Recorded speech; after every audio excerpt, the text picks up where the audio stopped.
Okay, so storing your project is going to be really important to know how to do. So let's say class is over and I've got to store this pinch pot.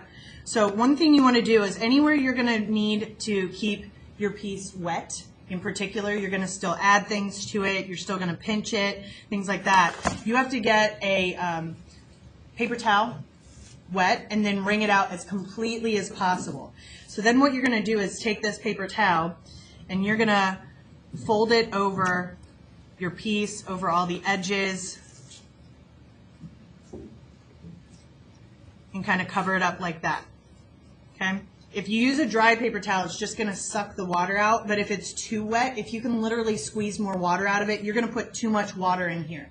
Too much water will actually break your piece down, and you'll come back to it completely being in pieces the next day, like wet, soppy pieces.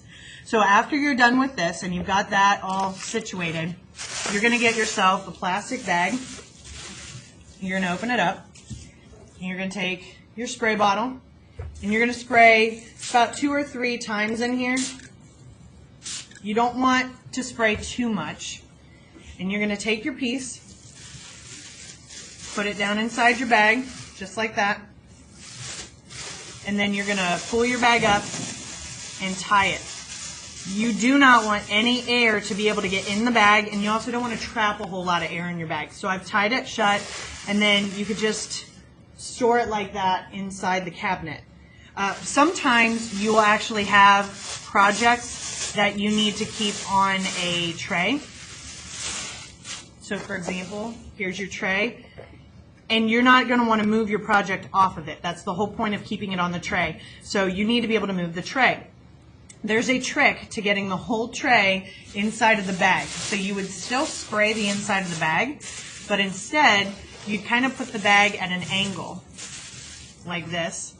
You'd take your tray long ways and stick it into the bag. I promise it'll fit. All right? So what you do is you want the bottom to sort of stop where that bag begins so that you can pull the rest of this top over top of it. All right? And then you tuck it underneath. So when you're storing it, the whole bottom, I'll show you the whole bottom should have an area where it can be tucked and sealed off. So this is kind of how we're going to be storing our projects for the next day, and this is very important if we're going to have a long weekend. The next thing I want to show you is if your project's done. Let's say it's completely finished and you want it to air dry. It doesn't matter if it's on a tray, it doesn't matter if it's off of a tray. Very simple. You take your same bag, do not spray it, you lay it flat. Okay, you flatten it out. And I will always say, lay it on your piece like a blanket. Just like that.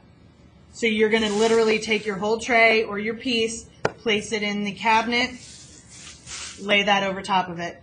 And that way air can slowly get in underneath here and dry it really slow. We don't want to ever dry it fast. If you leave it completely uncovered and it's too wet, it will crack and potentially fall apart.